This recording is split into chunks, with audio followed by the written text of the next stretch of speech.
mic to Mr. Bansal. Let me have the pleasure of introducing him. He is a senior fellow, Scotch Development Foundation, and a former banker. He is a development banker and an expert in financial inclusion, has over 2.5 decades of experience in banking and financial services sector, having worked with HDFC Corporation Bank and Fino. He was instrumental in setting up the Financial Inclusion PSU group, and his major achievement of very first was getting the mandate for collection of direct taxes for the central government and several other government projects of various ministries like MCA 21, online collection of license fee for DGFT, online payment system for Ministry of Food Processing and Industries, signing of MOU with the Ministry of HRD for payments of scholarship to the students.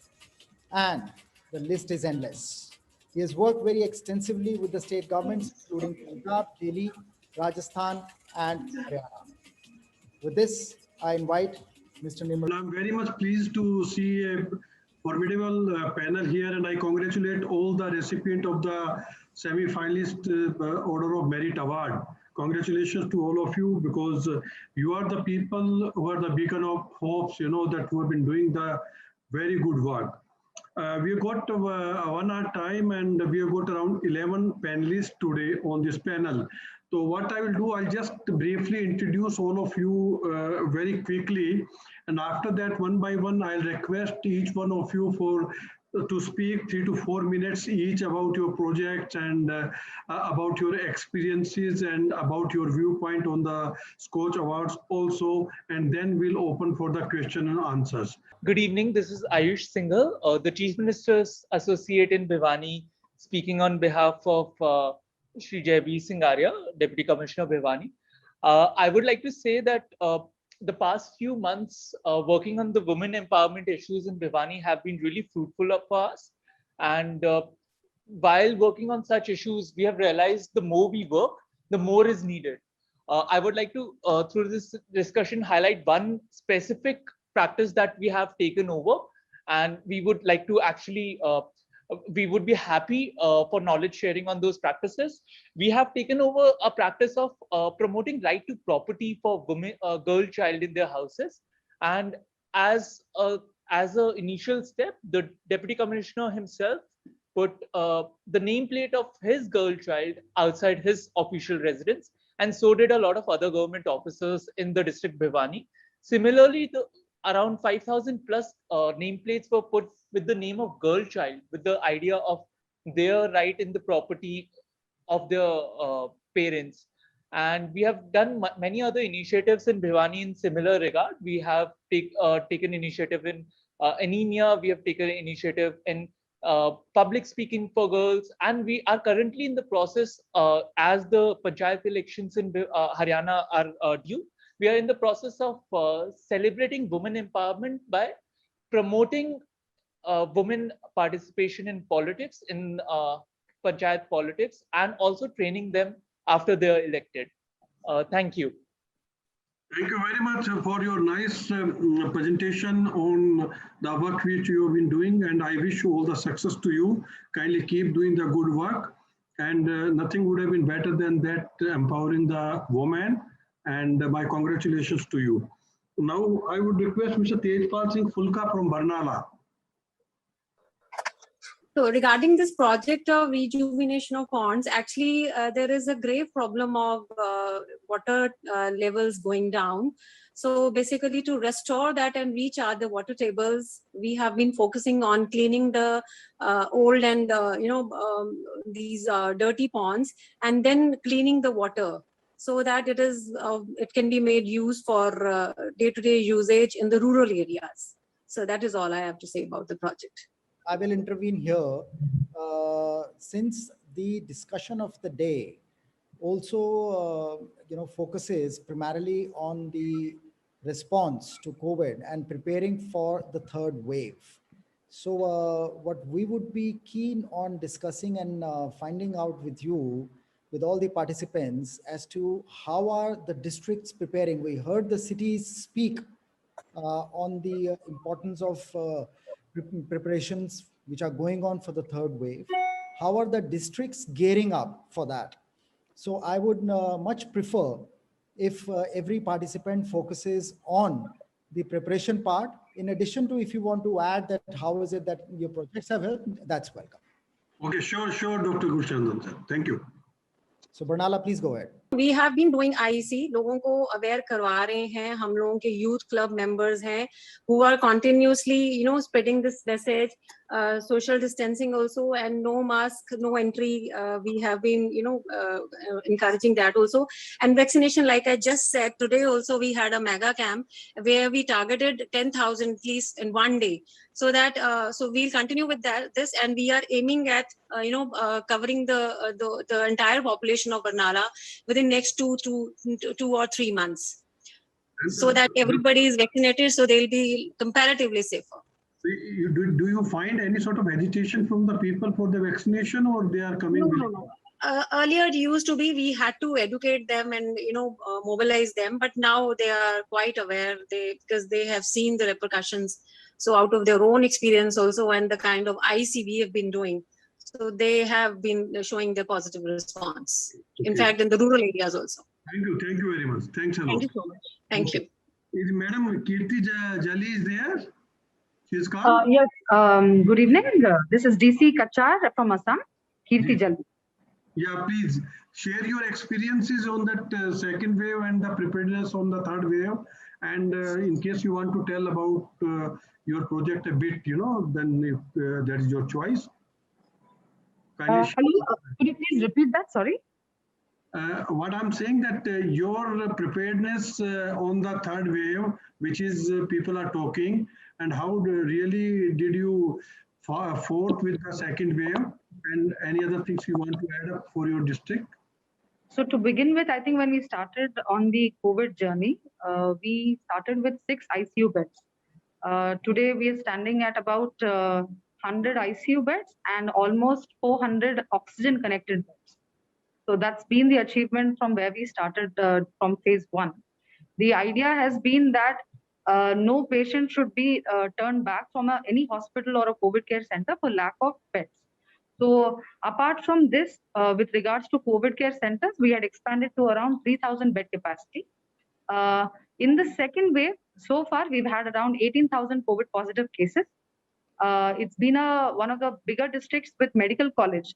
So we have to take the burden of the nearby districts as well, and also nearby states. We share borders with Tripura, Manipur, Meghalaya, and Mizoram.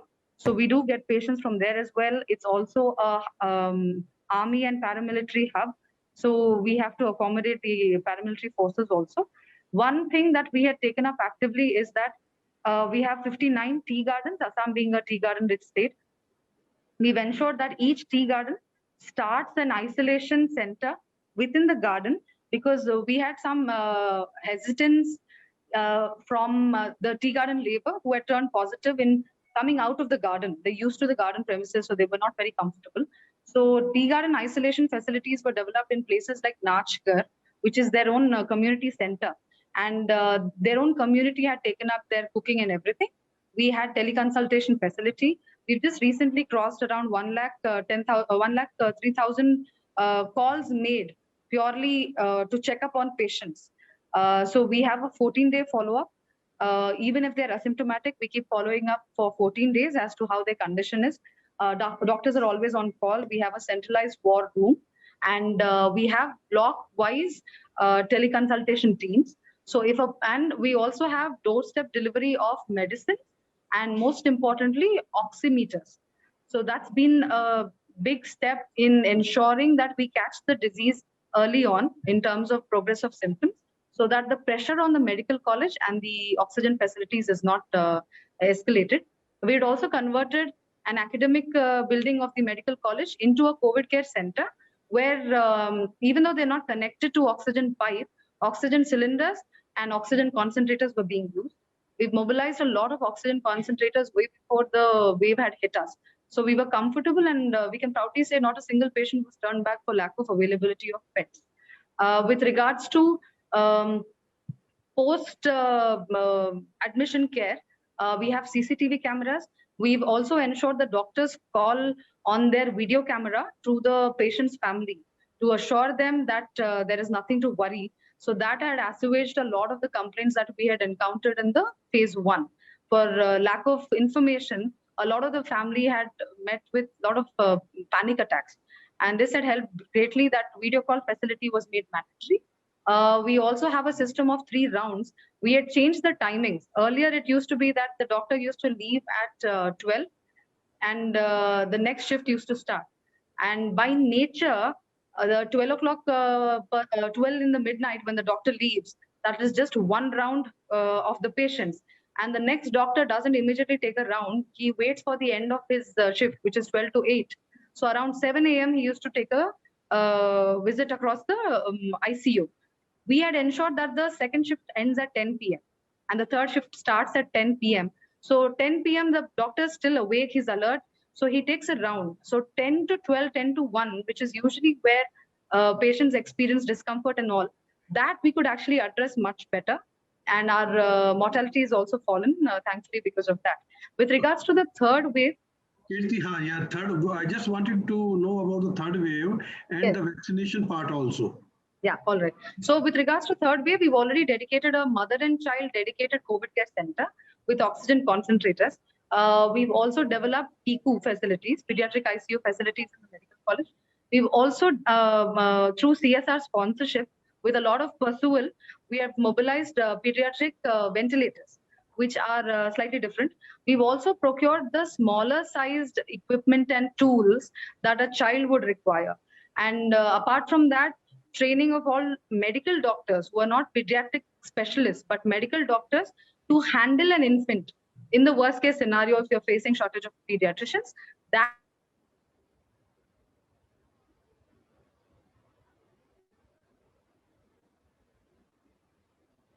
I think we lost connection, no? Yeah, she's kind of frozen. But okay, no problems. We will switch to the, can you hear, Kirti? could you please repeat that? What did you say? Okay. No, we lost your connection in between. That's why. Okay. So with regards to private hospital doctors also, we've completed the training. We had also strictly monitored the oxygen consumption and the oxygen audit this time so that there is no artificial crisis. We're also clamped down on industrial supply. Our magistrate and in fact district administration had taken over completely the oxygen plants, 2 plants that we had here. And so we had no shortage per se. With regards to PICU and the third wave also, so all the equipment has already been procured. We've also gotten our ventilators. And this time we are planning for more beds because children would have attendants. We're also making it child-friendly spaces because they might be asymptomatic, they will be positive. So we are making it more colorful. We're adding paintings to it. We're adding games and balls and stuff like that to make to ensure the child doesn't feel too scared and too paranoid. With regards to vaccination, in fact, Kachar has the highest number of people vaccinated in any given day in the state of Assam. So we've hit around 25,000 in a day as well, but it varies as per the supply provided by the state. But as of today, we are mobilized to provide 25,000 vaccinations per day.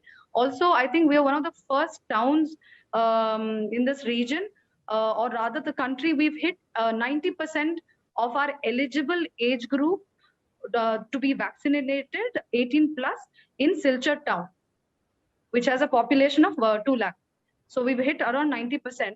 So now we are now focusing on covering tea gardens primarily, and also the remote pockets in which we are suspecting some COVID revival. Are you facing some challenges also, ma'am? So in tea gardens, initially, the tea garden labor didn't want to take vaccine. They felt it was a vaccine to curb childbirth and stuff like that. But we had gone ourselves in front of them. We had gotten ourselves tested in front of them. We had gotten ourselves vaccinated. So a lot of that kind of our own magistrates have gone and mobilized public saying that there's no issue. So now we are meeting surplus demand. So I think in a phased manner, we should be able to cover the entire district as well. Great, thank you. One question I want to ask, Kirti, it's very heartening to note that, in such a remote corner of the country, you've been able to take such, steps, and you're almost ready and prepared for the third wave. But, when we had the first wave, probably the district was only executing the orders received from the state. and the state received orders from the center for the national lockdown.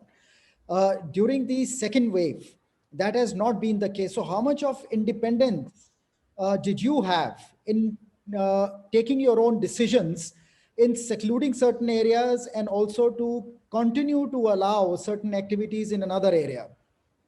So containment orders were completely left to the DC for management of the spread. So we had developed micro containment areas and we had completely restricted movement there for 14 days. And with regards to supply of relief and everything, it was totally driven by the district administration. So it helped that we could control a lot of the tea garden movement as well by cordoning off areas that we had sensed had high positivity rate. And that had helped us primarily in controlling it. From being bigger districts, of course, we have more dense population also. But as of today, we stand quite low in terms of the district positivity in across Assam. You also mentioned that you took help of technology. So did you also develop some kind of a dashboard or something wherein you could Yes. monitor on a day-to-day basis? How did that work? And So that how did helped. it help? So our IDSP teams collect initial data of positive cases. Now contact tracing was again completely technology driven. And then whether the cases were completed or not was again technology driven. Teleconsultation was again technology wise, it was completely on a dashboard again. We have a COVID website as well, which is being used actively. Our war room is very, very active. They're constantly getting calls from the smallest requirements to the biggest. Public has actually come out to appreciate all the extra steps that district has taken up. We also have Jeevan Deep project under which a person can require for oxygen concentrator, and it goes home. It's a mobile medical unit. We visit their homes and then the oxygen concentrator is provided. Apart from our ambulances, the district administration had also converted a lot of the vehicles under DDMA. We've requisitioned them and converted them into working ambulances as well. So we've not had reasons for lack of vehicles despite lockdown. Public could reach out to us for asking for vehicles. So that freedom actually helped us toy with ideas, and which is why I think Kutch has outperformed other districts as well, thanks to the team. Great. So very nice, and congratulations to you on your wedding, and you have been a very dedicated person, and wish you so the best for your married life. Thank you very much for that very nice presentation. And now thank you for this opportunity and the platform. Thank you so much. Always welcome. Ms. Ayushi Sudan, your turn now. Kindly share your experiences and your how did you tackle with the COVID, and going forward, what's the way ahead, and how you are proposing the third wave to be tackled. Over to you, please. Unmute yourself, please. Unmute yourself. Yeah. Good evening. Good evening to all the esteemed panelists. I'm Ayushi Sudan, Deputy Commissioner Anjaw. First, I'll just give a brief description of Anjaw. Anjaw is an extremely remote district of Arunachal Pradesh. It is in fact the easternmost district. It has a population of only 21,000, covering a vast area of actually 6,000 kilometers square. So the challenges in Anjaw and per se a regular district will be very different because we don't have mobile network connectivity in 90% of our district. We have extremely bad road communication network, which means that especially during the monsoons and because of the recent rains, the roads were disrupted usually. So our oxygen supply was cut off at a lot of times. And but despite that, I think we've come out of second wave pretty well. So as for example, our limiting factors were like lack of oxygen availability throughout the district. In fact, even in our district hospital at the onset of the second wave, we had a couple of oxygen concentrators and oxygen cylinders in double-digit numbers. The nearest oxygen refilling plant was 300 kilometers away. So if the road communication network was not maintained, we would lose our oxygen supply.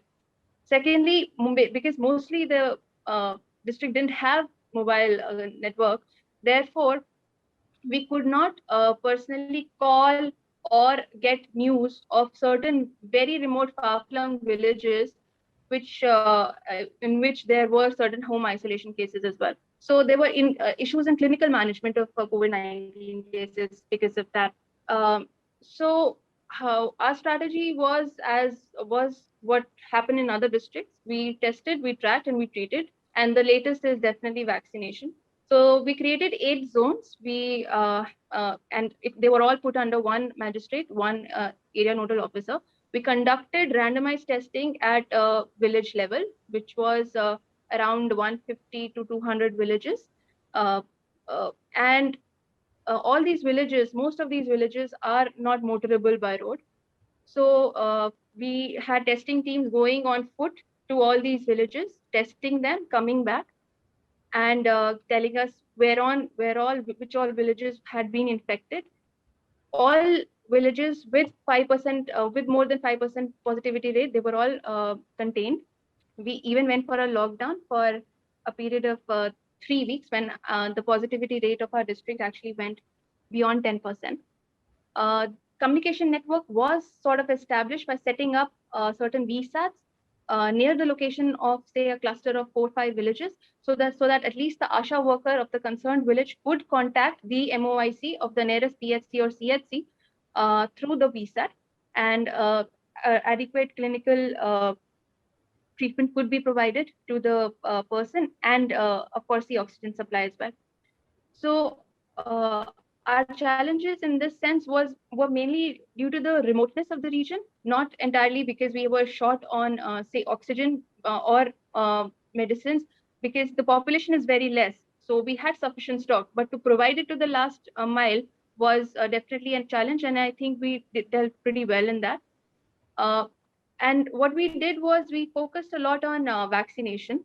So 94% of our 45 plus vaccination, 45 plus population has been already vaccinated, and 68% of our 18 plus population has been vaccinated.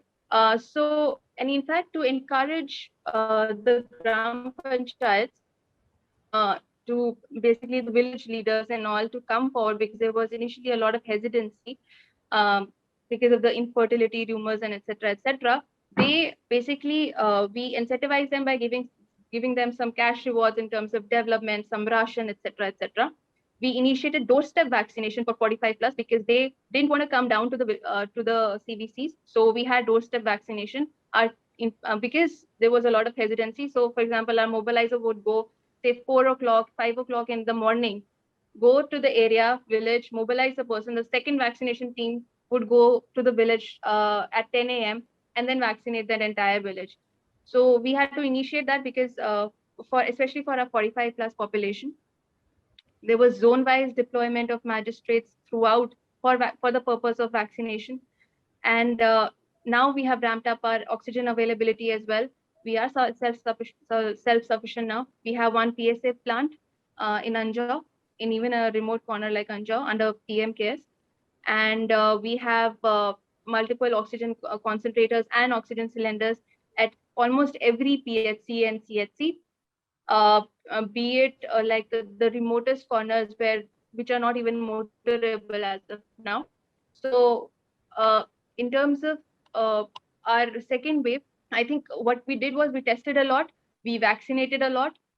Luckily, because we could actually we could get the person tested very initially. So therefore, we didn't have much of mortality in the district. In fact, we have 0 deaths so far. And 1 or 2 patients, they had the chances, but they also survived. So that's pretty much. Ayushi, you mean to say that there was no scarcity of the medicine on oxygen, but only problem was the reaching to the remotest corner. That was the only problem which you could anyhow manage. Become a problem if our road communication was disrupted, but luckily it was not disrupted. And so far, what we have done is that since now we have a PSA plant, we have a refilling facility ourselves. Therefore, there will be no like shortage of oxygen availability. Very nice. Dr. Bhushan Dhanjalji? Yeah, Ayushi, good effort made on your part. But if there are 2 things that you need to correct as a learning from wave 2 going on to wave 3, what would you do? What could that be? I think testing drops a lot, when the second wave of, for example, the first wave ended. What I experienced was that even with the people who were exhibiting certain COVID-like symptoms, there wasn't enough tracking. So the testing had dropped quite a lot right before the second wave. And secondly, the COVID appropriate behavior, of course, that was of course not being followed right before the second wave. We had not thought of oxygen availability right before the second wave.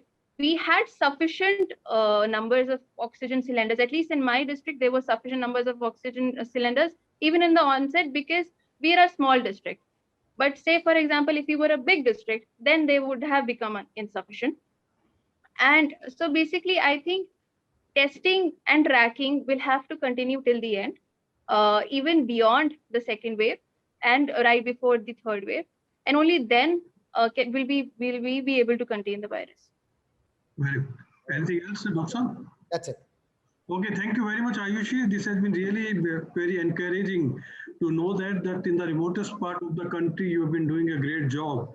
And so far as vaccination is concerned, that as you are saying that 45 plus you have done everybody, and 18 to 19 to 44, that sizable number have been already covered. This is a great job, and I know that you would be in a position to tackle in case there is a third wave also. In case the vaccination happens, then the percentage of the people who are at stake will be very less, which can be handled very well. Keep doing good work. All the best to you. Thank you very much. Thank you. Thank you. Now I'll request Mr. Chandramohan Thakur, who is that district magistrate and from the district administration, Anuppur. Mr. Chandramohan Thakur, to you. Hello, sir. This is Chandramohan Thakur. Am I audible? Yeah, you are audible, Mr. Thakur. Kindly go ahead. Thank you, sir, for the opportunity. Just a quick update. Just last month, I have been transferred from Anuppur and I have joined as the district magistrate of Sihor, another district in Madhya Pradesh. But I'll share my experiences at both the districts regarding COVID. I was there in Anuppur both during the first wave and the second wave. And as my previous speakers have spoken, there were a few things that we missed out after the first wave.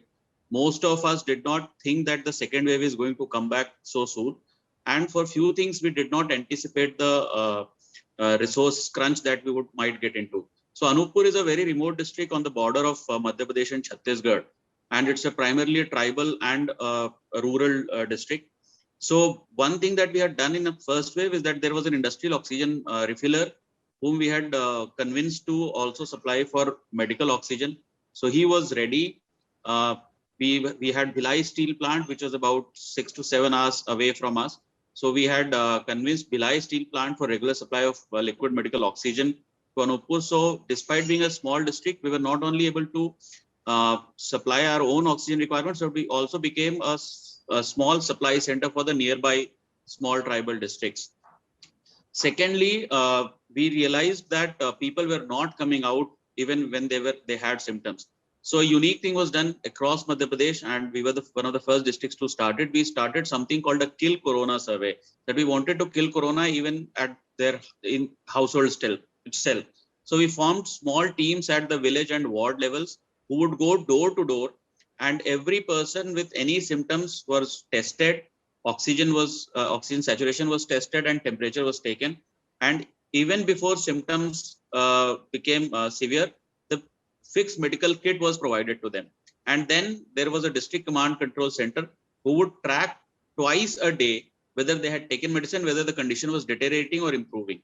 Because when initially suddenly the number of deaths being reported started rising, we realized that a lot of people approached the hospitals only when the conditions had worsened. And then it was too late to intervene medically. So we realized that if we catch the patients early on, then we'll be able to prevent a lot of deaths. So that survey really helped in reducing our mortality, and we were able to identify all the patients early on.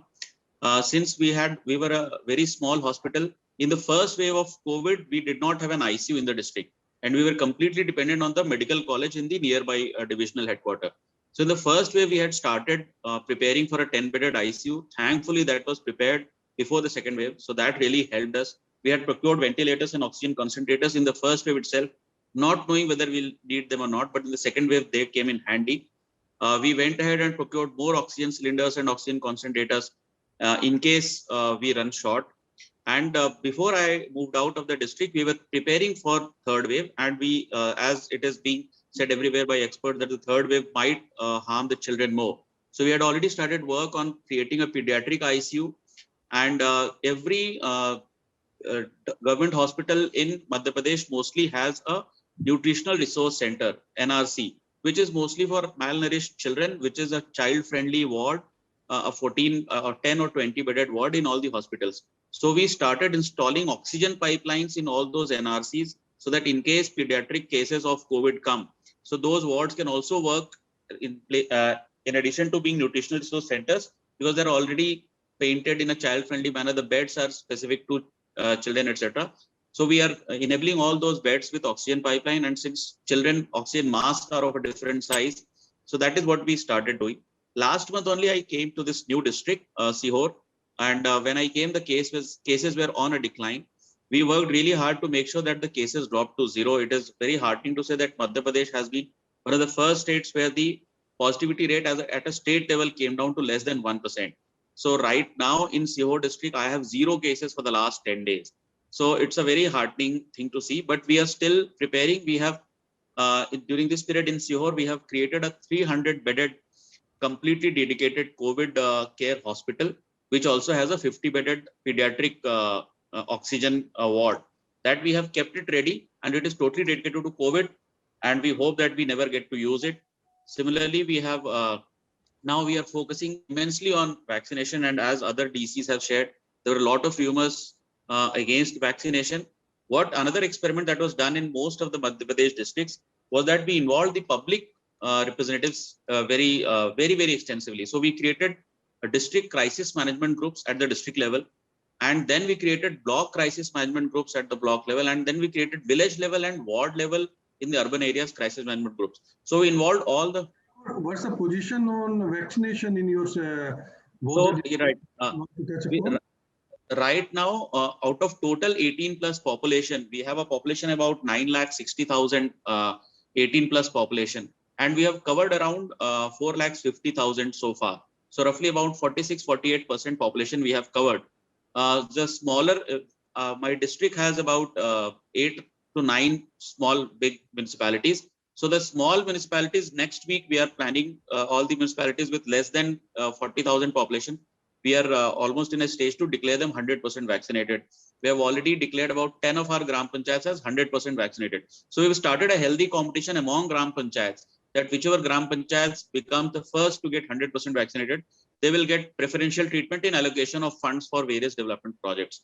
What I was emphasizing on, that the participation of the crisis management groups, which involves all the religious leaders, all the political leaders, media persons, all the trading merchants, association heads, all these kind of people have been involved. So whether it was enforcement of lockdown or containment, it was always done in consultation with these public representatives. So this helped us convince people better. So when the vaccination drive was facing a slowdown because a lot of rumors started coming in, so we involved these groups. For example, if a particular community was not coming forward, so we encouraged community leaders from that community to come ahead, share their videos on WhatsApp and on social media. And Madhya Pradesh has a very good culture of inviting people to an event by using, rice dipped in turmeric, haldi chawal, they used to invite. So before our major vaccination drives, our team would go door to door and invite people with haldi chawal that please come on vaccination. So while earlier we were doing about 8 to 10,000 vaccination in a day, for the last week we have done even 48,000 vaccination in a day, and consistently we have been doing 30,000 plus vaccination in a day. So just in the last 20 days we have vaccinated about 2 lakh people. And very nice. That's very encouraging. Dr. Dhanjal, you may like to ask something, sir? No, in fact, whatever he's sharing, it's quite interesting. But the residual challenges remain. There is always a vacuum which is created from a previous experience which you would like to correct. moving forward. So what has been your challenge in wave 2, which is what is making you prepare better for wave 3?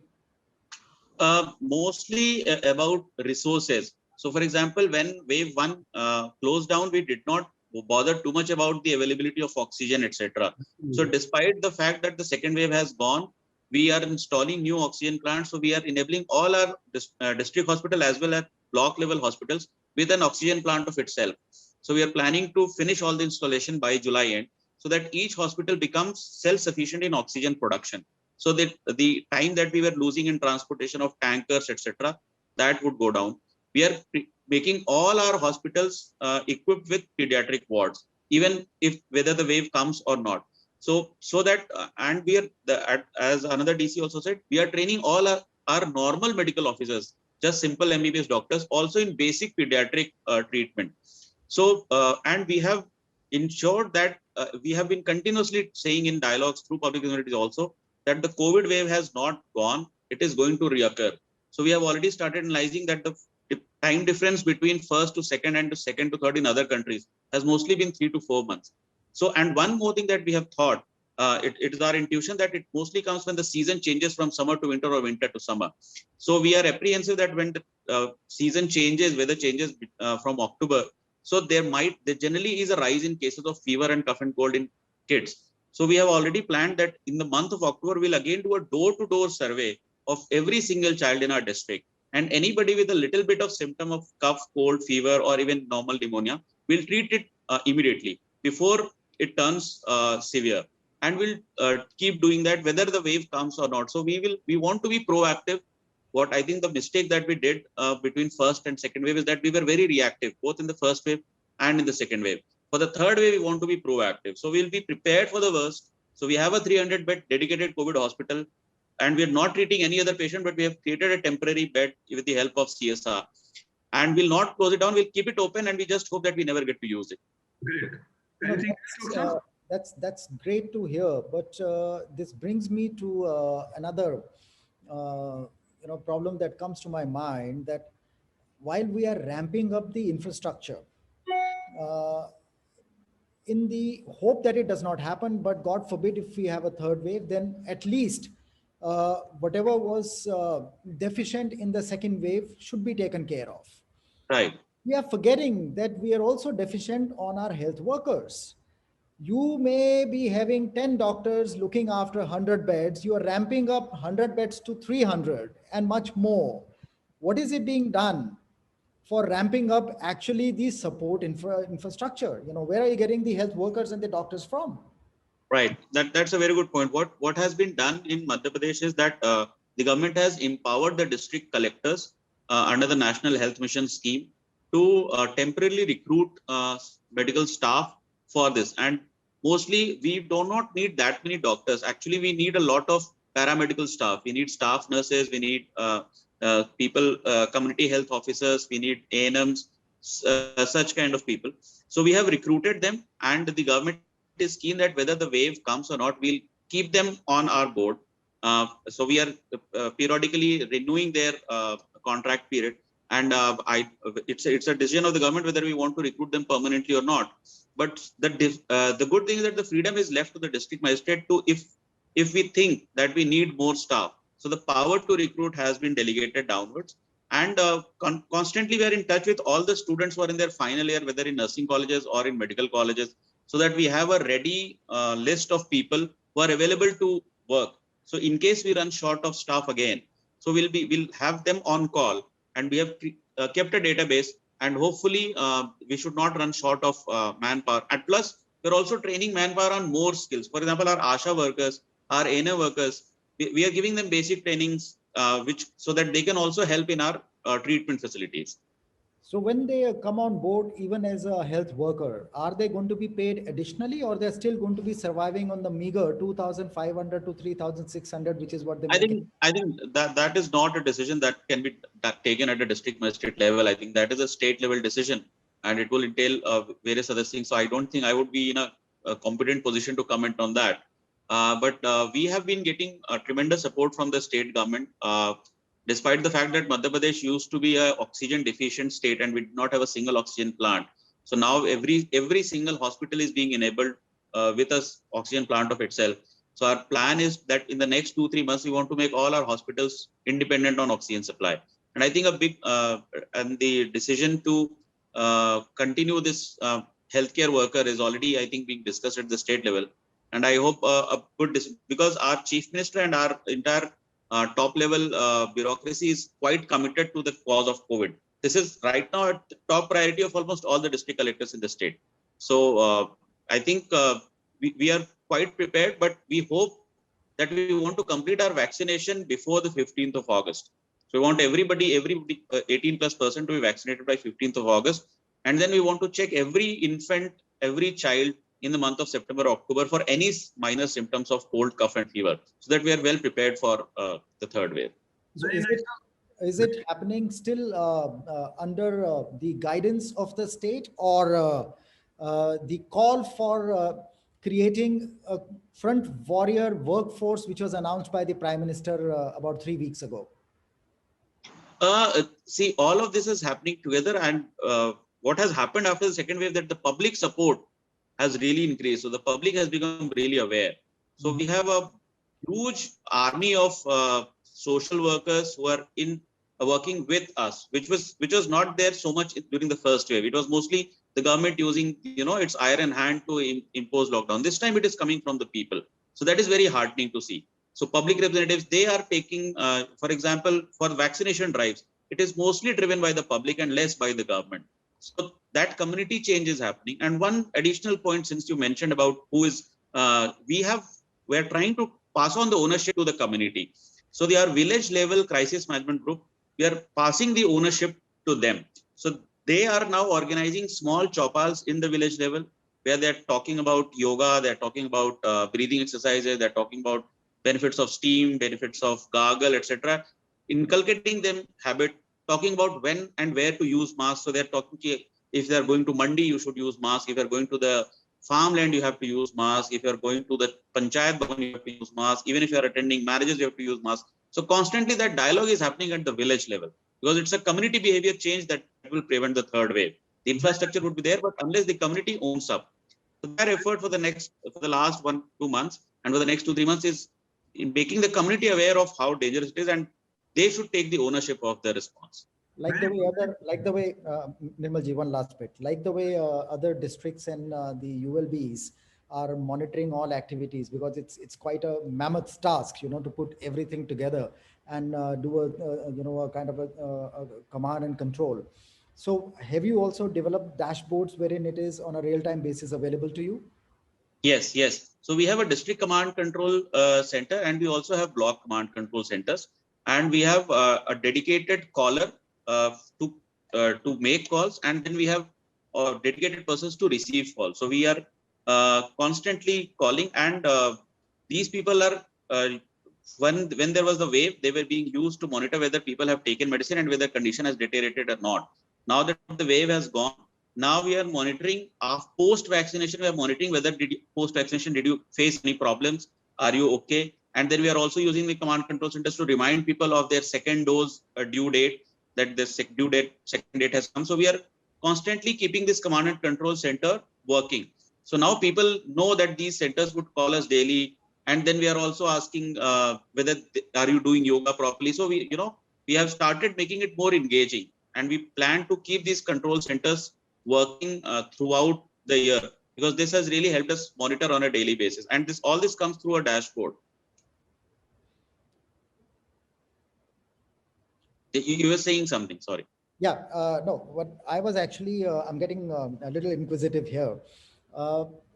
It also happens that, whatever is the existing system, which is put to test, which is what, we generally call a stress test. So all the IT systems, all the dashboards, is not that you created now, they existed, you adapted to the new circumstances. So it has already gone through, a stress test in a situation. So what do you think, possibly if you had, it could have helped you handle the situation better? Learning from there, you probably would like to invest into something which takes care of the future problems. as regards IT, I think when we started our call center, we realized that not everybody responds to our calls. So, and we already have a dedicated toll-free number that everybody is now using. We also used WhatsApp very frequently. So WhatsApp video calls, then we used those video calls for yoga. Then we started doing Zoom calls. So all this was very new for the rural people.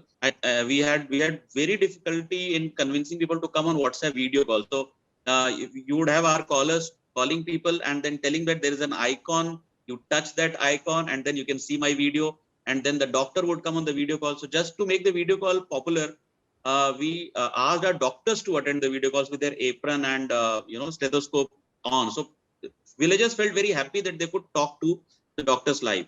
Then what we did, we realized that the video calls are very helpful. So all the sub-health center in the remotest villages, they have been given a dedicated IT hardware now. So they have a screen and a laptop and an internet connection, etc. Now they are also working as a telemedicine center. So our district hospital doctors are in contact. The AIIMS hospitals are in contact. So now we are regularly using that. So patients are also getting used to listening to doctors on video calls. So that hardware setup, internet connectivity, etc., that is something that I think we would help us cope better. And this use of technology in the rural areas, this is something that I think we'll be working more on to improve this infrastructure. Great. Thank you so much. So nice. Thank you for the opportunity. Very grateful to you that you shared both the districts' experiences. Thank you so much. Now we'll move on to Dr. Priyanka Soni. She's the Deputy Commissioner, District Administration, Hisar. Is she there? No, she's not present. Okay, no problems. Then we'll move to Dr. K. Senthil Raj from Thoothukudi. Dr. Raj. Good evening, sir. Can you hear me? Good evening, sir. Yeah, good evening, sir. I'm Senthil Raj speaking, Collector of Thoothukudi. And first of all, my thanks for Scotch for organizing this platform and giving us opportunity to share our experiences. In fact, it was very heartwarming to hear from DC's Chandramohan Thakur, is my batchmate, how hardly he worked in a particular district, as well as few other DCs who are working in the remotest area. And anyway, coming back to Thoothukudi, as you know, it is in the southern part of Tamil Nadu, entirely southern part of India, and we have a port here as well as airport. And unlike other districts, we are a well-set district in terms of, we have one medical college here and 9 GH and 53 primary health centers are there. Out of that 53 primary health centers, 13 are upgraded primary health centers with 30-bedded facility. I will not go deeply into how we have managed the second wave, as the topic is regarding how to manage the third wave or how to prepare for third wave. So far, the experiences of the entire nation I'm speaking about, during the first wave, I think the challenge was establishing the testing centers. Initially, no one had the probe, and we had to get the probe from NIV Pune, and later on, districts started establishing RT-PCR testing centers. And during the second wave, the challenge was mostly regarding availability of oxygen, not only the production of oxygen, but also giving the oxygen to the patient through non-invasive ventilation as well as the invasive ventilators and all. I think third wave, sufficiently we have upgraded the testing centers as well as the oxygen beds. Third wave, the challenge would be to monitor the people at the community level. I think that's where we need to focus on, as well as to identify the clusters as early as possible. So in Thoothukudi, what we have done is regarding testing, we have upgraded our testing manifold right from first wave. We have one dedicated RT-PCR lab with 2 RT-PCR machines and 3 automated RNA extractors. We have 3,500 to 4,500 tests to be done in that center. As well as we also have 3 private centers tied up with us. So our testing capacity is almost 6,000 tests we can do in our district alone. And similarly, beds also we have increased. In medical college, we had only 400 oxygen supported beds during the second wave start. But during the second wave itself, we have increased to 1,000 oxygen beds. While increasing the oxygen beds, we found that the availability of copper pipes as well as availability of oxygen flow meters were a little bit difficult. But we took the help of government of the state government as well as government of India, as well as we also posted their query in social media, and we got help from all over the world. Like we imported oxygen flow meters from Thailand, and now we as I earlier told you, we have one dedicated medical college as well as 9 GH. Out of the 9 GH, 4 general hospitals we have dedicated non-COVID services, and 5 GH we have using the imported oxygen flow meters through CSR and copper pipes. We have made almost 400 oxygen supported pipes in the oxygen supported beds in the peripheral hospitals. So this, I think, will be a good step towards managing the third wave. Why? Because earlier in first wave we had the oxygen supported patients only in the medical college, whereas in third wave we'll be able to manage these oxygen supported patients in peripheral hospitals also. Thirdly, vaccination. With regard to vaccination, as like other disease told in Thoothukudi also, we are taking the vaccination camps to the rural side. We have nearly 1,475 habitations, village habitations in the Thoothukudi district. So we have 36 mobile teams with 2 doctors and 3 staff nurses. Those mobile teams, we have chalked out a concrete plan to cover all entire 1,745 habitations in a period of 21 days, and we are vaccinating, and we were able to clock almost 15,000 vaccinations per day. And currently we have vaccinated 250,000 people of above 18 years in Thoothukudi, and Thoothukudi has a population of more than 14 lakh 18 plus people. The only thing is availability of vaccination is also an issue here.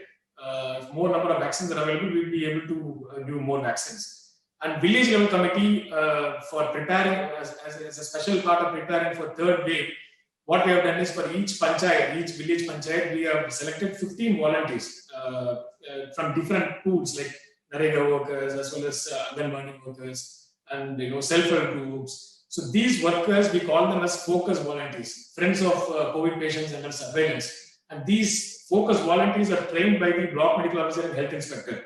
So during the wave, these volunteers really helped us in monitoring the patients who are in home isolation. Every day they will go around. These volunteers are provided with thermal gun as well as pulse oximeter. Every day they will monitor the pulse oximeter readings and as well as the temperature of the home isolated patients, and they will also help us in home, doorstep triaging. When the cases are lesser in number, we are able to transport all the patients to a nearest screening center and decide whether to be in home isolation or in CCC or in medical college hospital. Whereas when the wave was at its peak, we were not able to transport all the patients. So what we did was we started doing doorstep triaging using these volunteers. And these volunteers will work under the guidance of health inspector or the block medical officer. They will go around to the patient's home. They will try it using thermal gun as well as pulse oximeter. And if the age criteria and comorbidity factors are not there, then we will stamp them as a home isolation patients, and we will provide them the medicines, and we will do home isolation monitoring. Or if the comorbidity factors are there and the pulse oximeter reading goes below 90, we used to transport the patient through ambulance, or we had dedicated oxygen buses and oxygen car in which we fitted B-type cylinders in the buses, and we transported the patients directly to the screening center as well as the medical college or GH. So this village level monitoring committee, I think since we have set it for past 3 months and all the volunteers are trained well, so they act as a force majeure or force multiplier, and they will be, we will be better equipped to manage the third wave by easily identifying the cluster. And we have a dedicated war room at district level in which these volunteers daily they update. The Panchayat secretary takes those readings and update it to the war room. Now, with cases getting reduced, because daily we get only 40 to 50 cases every day here, and the positivity, once it was 33%, now it has reduced to 0.7%.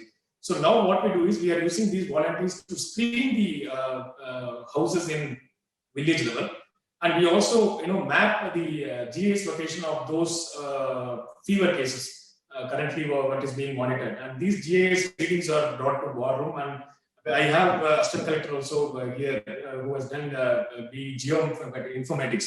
So he is also monitoring whether the cluster blooms or not. Wherever the cluster of fever, even the fever cases, I'm talking about the fever cases who are not confirmed with COVID. So wherever the cluster happens, we focus there dedicatedly taking these swabs and seeing whether any case rise happens or not. And similarly, regarding awareness part, we have created a lot of 30-second small bites using local YouTube influences in the local language. And we are pushing it through WhatsApp and social media, as well as our own dedicated web portal, dashboard we have, stopcorona2.in. So in that portal also we updated. So these local awareness videos are doing a good thing in terms of vaccination, as well as in terms of checking into the hospital whenever patient gets fever or cough or so through. And similarly, teleconsultation also we have 40.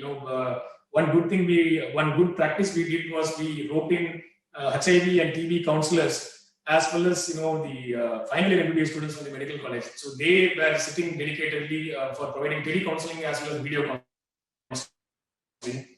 And post-COVID clinic also we have established in the medical college.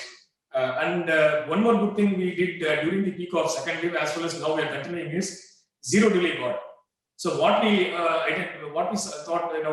saw is during the peak, so many patients were transported to the medical college in ambulances, and there were a flurry of ambulances waiting in the medical college triage room for getting admission, and so many patients were there in medical college without any oxygen supply. For alleviating this problem, what we did was we created a zero delay ward with 12 free beds, vacant beds, oxygen supported beds. Whenever any patient comes to medical college, we directly admit them with the bed. After that, triaging will be done by the doctor. So this really helped us a lot in avoiding crowding of patients in front of medical college or triaging room.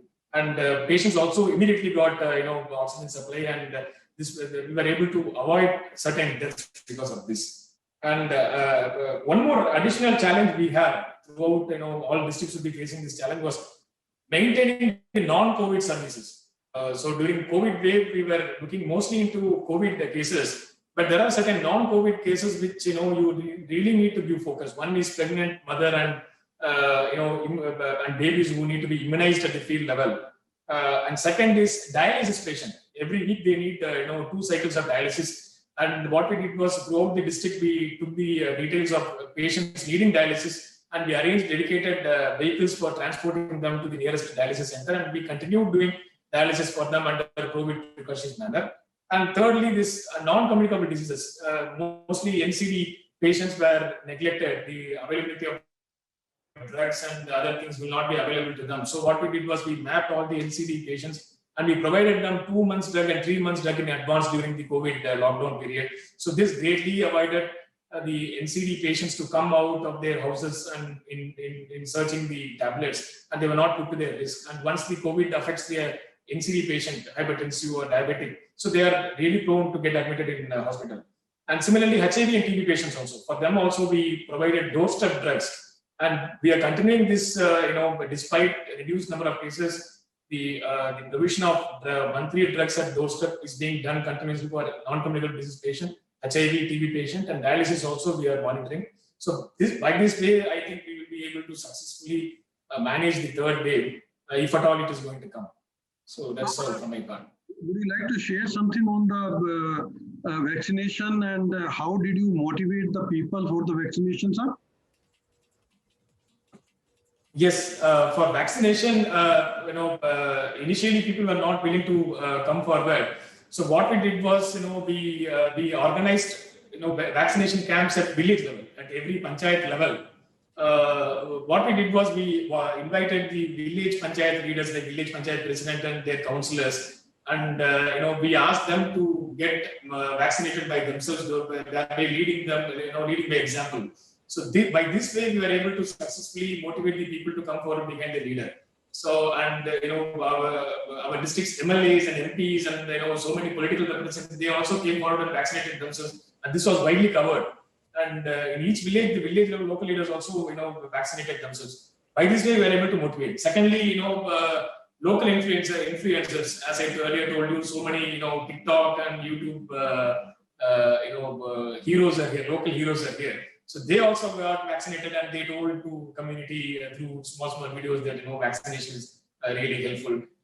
That also helped us a lot. And thirdly, we also had interactive session between communities and the local doctors, and we telecasted it in local cable channels and local FM channels. By this way, we were able to motivate the people to get vaccinated. What is the percentage of the people vaccinated now, 18 to 40, 44 and 45 and above? Yes, regarding healthcare workers, we have done 99% of vaccination for healthcare workers, and frontline workers, 91% we are vaccinated. And people between 45 and above, we have vaccinated 15% of people only, and 18 plus we have vaccinated 21%. The main drawback in vaccinating all the people is availability of vaccines. Our vaccine supply is currently Dr. Raj, currently lesser in number because we are able to touch only 12,000 to 13,000 vaccines every day. So that is one factor which is hindering us in covering all the population. And vaccine supply at state level itself is very less here. So they do, they rationalize the vaccine supply to each and every district according to their state supply. Dr. Dhanjal? I'm good. We can move on to the next. Thank you. Okay, thank you very much, Dr. Raj. You have been doing a great job, and we will wish that vaccination drive should take pace so that the third wave may or may not be, could be averted, and that people can be saved. Thank you very much for the good job which you have been doing. Thank you very much. Thank you. Thank you so much. Now I will request Mr. Ikram from Jilla Panchayat Ramnagar. Mr. Ikram.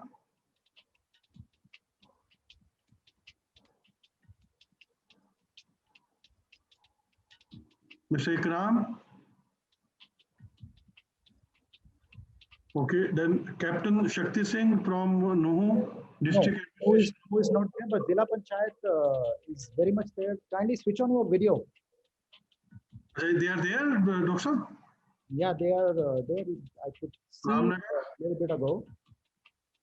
I saw that Ikram was there.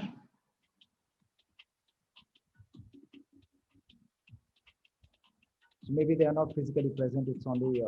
Ikram? Yeah.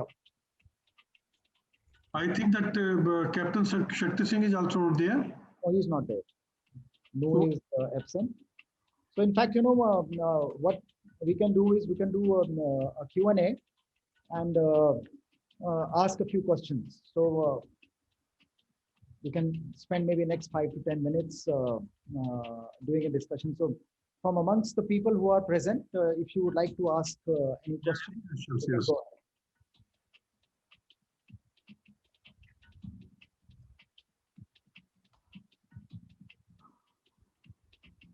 So it looks like there is nobody asking questions. So Mr. Bansal, you can summarize the discussion and then we close it. Okay, this has been really good to know from all the participants, the panelists and the district administration that they have really fought well for the second wave, and God forbid, in case the third wave is there, they are very well prepared, and not only prepared, and they feel that, okay, they are in a position to really avert it because vaccination drive is on, hospitals are on, oxygen supply is there in place, and they are also having the health workers and the doctors in place so that appropriate action can be taken in case so required. So it means that our India is quite prepared, and we won't be in a position to really having any sort of afraid of that Delta plus or whatever they call it, in case it happens. And I wish all the best luck to the participants, and the way they have been doing the good job, let them do the good job. And the best practices which you heard from other counterparts, in case you feel that those can be implemented, kindly do implement, kindly do share with your other colleagues. They all are the IAS officers. You know each other well. You can interact with each other. And wherever required, particularly when we had spoken with Mr. Chandramohan Thakur, he had 2 districts experience, and offline also, we may be in a position to discuss with him. And I take this opportunity to congratulate all the winners, and thanks Koch Group and Dr. Gulshan Daljan and Sir Mr. Samir Kochar for providing me this opportunity to conduct this panel. Thank you very much.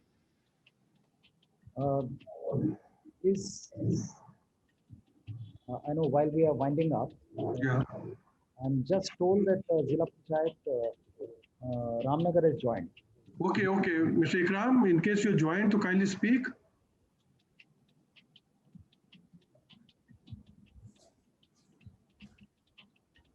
Nothing is taking a while. Well, thank you all very much for this very interesting discussion. And thank you, Mr. Bansal, for steering it towards reaching certain conclusions as to, how is it that our districts are prepared towards handling the third wave.